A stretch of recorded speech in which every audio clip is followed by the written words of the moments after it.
Rukiye gel kızım. Alayım mikrofonu.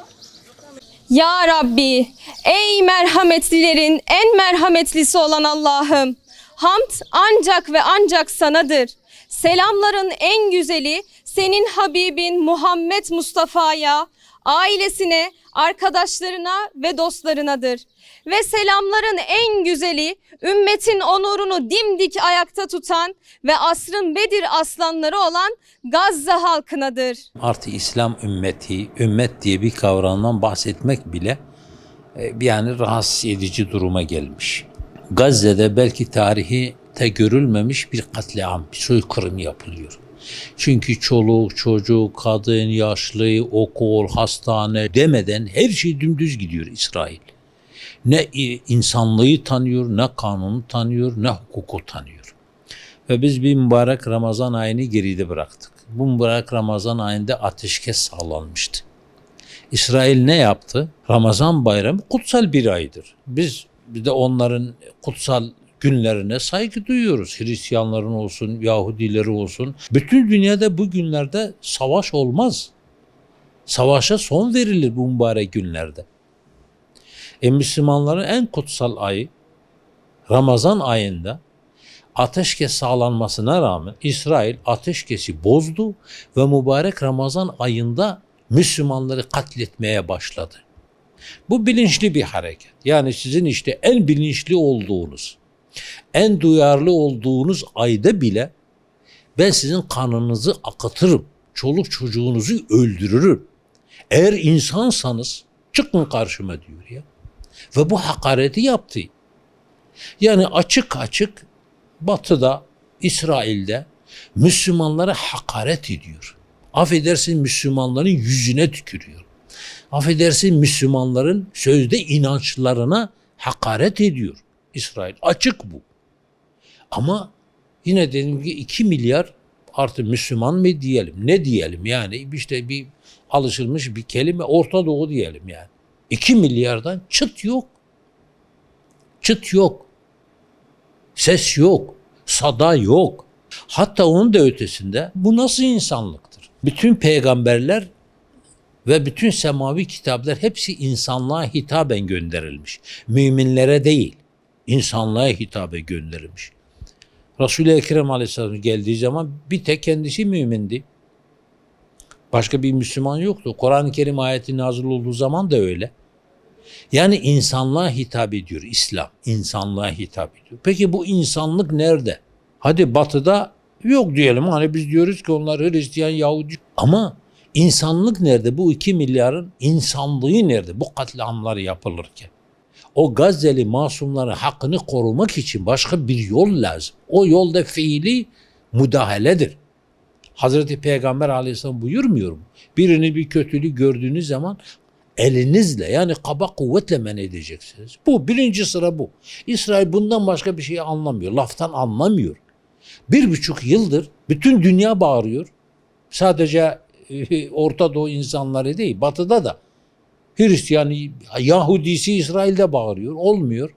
Hani dille müdahale olmuyor. İsrail anlamıyor. İsrail insan değil. O Siyonistler insan değil. İnsan olan bu şeyleri yapmaz.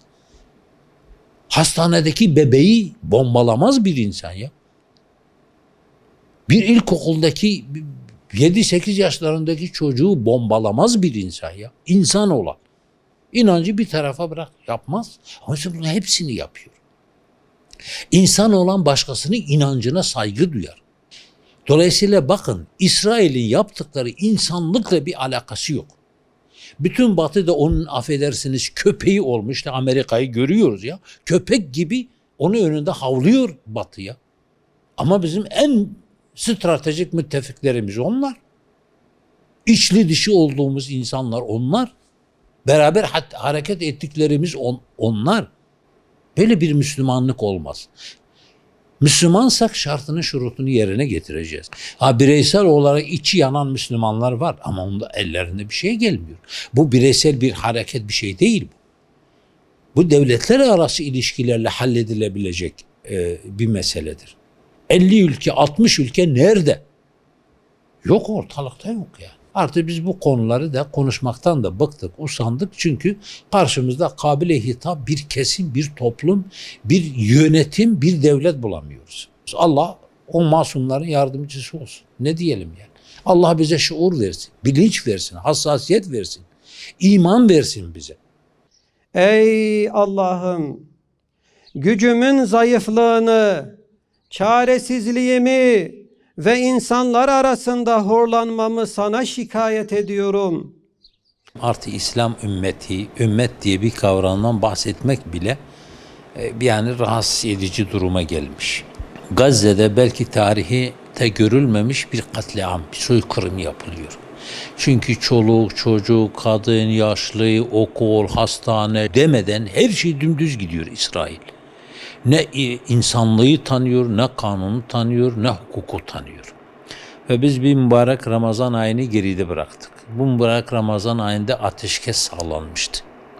İsrail ne yaptı? Ramazan kutsal bir aydır. Müslümanların en kutsal ayı Ramazan ayında ateşkes sağlanmasına rağmen İsrail ateşkesi bozdu ve mübarek Ramazan ayında Müslümanları katletmeye başladı. Bu bilinçli bir hareket. Yani sizin işte en bilinçli olduğunuz, en duyarlı olduğunuz ayda bile ben sizin kanınızı akıtırım, çoluk çocuğunuzu öldürürüm. Eğer insansanız çıkın karşıma diyor ya. Ve bu hakareti yaptı. Yani açık açık Batı'da, İsrail'de Müslümanlara hakaret ediyor. Affedersin Müslümanların yüzüne tükürüyor. Affedersin Müslümanların sözde inançlarına hakaret ediyor İsrail. Açık bu. Ama yine dediğim gibi 2 milyar artık Müslüman mı diyelim, ne diyelim yani işte bir alışılmış bir kelime Orta Doğu diyelim yani. 2 milyardan çıt yok. Çıt yok. Ses yok. Sada yok. Hatta onun da ötesinde bu nasıl insanlıktır? Bütün peygamberler ve bütün semavi kitaplar hepsi insanlığa hitaben gönderilmiş. Müminlere değil, insanlığa hitaben gönderilmiş. Resul-i Ekrem Aleyhisselam geldiği zaman bir tek kendisi mümindi. Başka bir Müslüman yoktu. Kur'an-ı Kerim ayeti nazil olduğu zaman da öyle. Yani insanlığa hitap ediyor İslam. İnsanlığa hitap ediyor. Peki bu insanlık nerede? Hadi Batı'da yok diyelim. Hani biz diyoruz ki onlar Hristiyan, Yahudi. Ama insanlık nerede? Bu 2 milyarın insanlığı nerede? Bu katliamlar yapılırken. O Gazze'li masumların hakkını korumak için başka bir yol lazım. O yolda fiili müdahaledir. Hazreti Peygamber Aleyhisselam buyurmuyor mu? Birini bir kötülük gördüğünüz zaman elinizle yani kaba kuvvetle men edeceksiniz. Bu birinci sıra bu. İsrail bundan başka bir şey anlamıyor. Laftan anlamıyor. İsrail insan değil. O Siyonistler insan değil. İnsan olan bu şeyleri yapmaz. Hastanedeki bebeği bombalamaz bir insan ya. Bir ilkokuldaki 7-8 yaşlarındaki çocuğu bombalamaz bir insan ya. İnsan olan. İnancı bir tarafa bırak. Yapmaz. Ama bunun hepsini yapıyor. İnsan olan başkasının inancına saygı duyar. Dolayısıyla bakın İsrail'in yaptıkları insanlıkla bir alakası yok. Bütün Batı da onun affedersiniz köpeği olmuş. İşte Amerika'yı görüyoruz ya. Köpek gibi onun önünde havlıyor Batı'ya. Müslümansak şartını şurutunu yerine getireceğiz. Bireysel olarak içi yanan Müslümanlar var ama onda ellerinde bir şey gelmiyor. Bu bireysel bir hareket bir şey değil bu. Bu devletler arası ilişkilerle halledilebilecek bir meseledir. 50 ülke, 60 ülke nerede? Yok, ortalıkta yok yani. Artık biz bu konuları da konuşmaktan da bıktık, usandık. Çünkü karşımızda kabile hitap bir kesim, bir toplum, bir yönetim, bir devlet bulamıyoruz. Allah o masumların yardımcısı olsun. Ne diyelim yani?